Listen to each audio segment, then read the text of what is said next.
کە سروشت خۆڵی لێکرا بە کۆنکرێت بینینی ئەم دیمەنانشی تێدەکەوێ. دیمەنێکی ئازاربەخش. خورماتوو ئەو قەزایی جاران بە خورما و توو باخ و بێستانە بەتینەکانی ناسرا بوو، بەرهەمی کشتتوکاڵیان بۆ شارەکانی دیکەی عێراق دەنارد. ئێستا بەدەست نیشتە جێبوونی ناڕێکەوە گرفتارە. وردە وردە ڕگەزی زەویە کشتتوکاڵیەکانی دەبنە زەوی نیشتە جێبوون و تەنیا لە ماوەی 10 ساڵدا 28,000 کەس بۆ ژماری دانیشتوانی قەزاکە زیادی کردووە.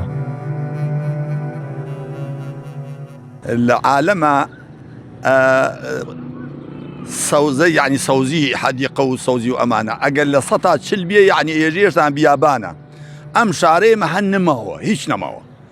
ئەگەر باسی قەدیم بکەین من قەدیم و بیرم تێ من مای 56م و بیرم تێ یعنی عادمەتە ئەی شارە تێگەیشتی لە گەرمک و هەتا ئەگەی ئەم خوێنێنەگە وە کلکە بێر بەشیانەگرت بۆ بیێستان و بۆ لۆبێ و کاڵک و شامی و ئەمە ئیسە پاک بیە کۆگا بیە دوکان بیە شیش فرۆش بیە حەلوا بیە کابرای کرد یەک ڕۆژی ئەوەیە دەدا بەس دارخورما 3 ملیۆن دینارە نا 5 ملیۆن دینارە کابرا لاقەی ناگا وشکۆ بێ ئەوە دارخورماگەنە ئەیرمێنێت و شوێنەکەی کاتە دوکانێک شتێک شارەکە کاو لە لاینی ئەو سەوز و ئەمانەوە یعنی وێرانە. ئەم باخەش کە ئێمە لێرەی سەوەستان شوێنەکەی ئێمە کە کاتی خۆی باغ بوو ئەمە یعنی بە بیرەوەری گەورەکان باغ بووە لێراگە نزیکی 1000 دۆنم بوو 1000 دۆنم لە شارێکی وە قورماتوە لە ماوەی بڵێن ئەمە زیاتر لە 2003 بەم لاوە ئەم باخە نەما پێشترە بوو یعنی هەر وەکو خۆی بە چڕی ما بووەوە یعنی زۆرە زەرەرێکی گەورەیە بۆ شارەکە.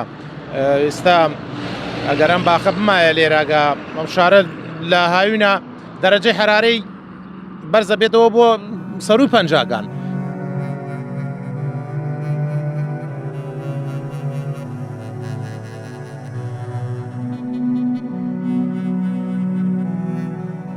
پلەکانی گەرما بە شێوەیەکی بەرچاو بەرز بوونەتەوە. کاریگەریەکانی لە خورماتوش کەم نەبوون.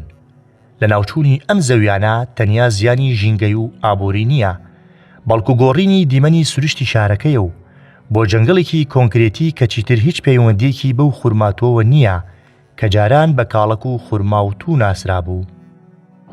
لە لای کشتتوکاڵی قەزاکە هەڵپاچین و داپاچینی سروشتی داری ناوچەکە کە هەناسەن بۆ خەڵکو و جێگەی نیگەرانەکەی قوڵە و ئەو دۆخە بوو کە لێ دەترسان.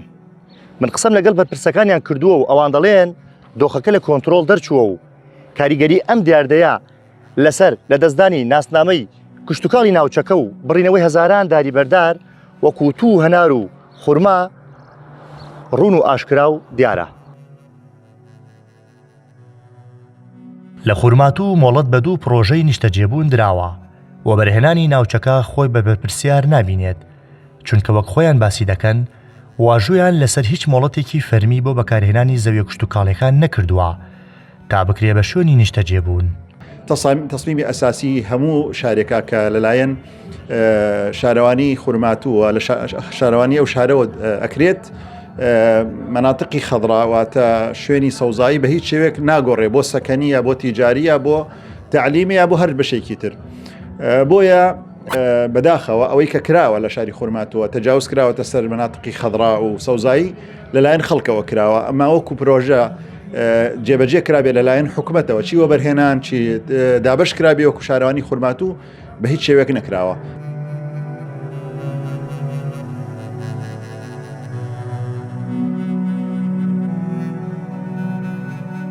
خورماتوو ڕوبەرەکەی 2408 کیلۆمەتر چوارگۆشەیە. هەر کیلۆمەترێکی بە گوێرەی ژماری دانیشتوانەکەی 90 بۆ 96 کەسی تێدا دەژێ. بەو پێبێت پانتایی نیشتەجێبوون کاریگەری ڕاستەوخۆی لەسەر ڕوبەری سەوزایی و کشتتوکاڵی هەبووە. کێشەکە تەنیا تایبەت نییە بە خورماتوو، ئەمە لە عێراق بووە بە دیاردەیەکی گشتگیر. هیچ ڕێگەیەکیش بۆ ئەو ناهاوسەنگیی چالاکی مرۆڤ لەسەر خاک بڕیاری لەسەر نەدراوە. سیروان خورشید 964 خورماتوو.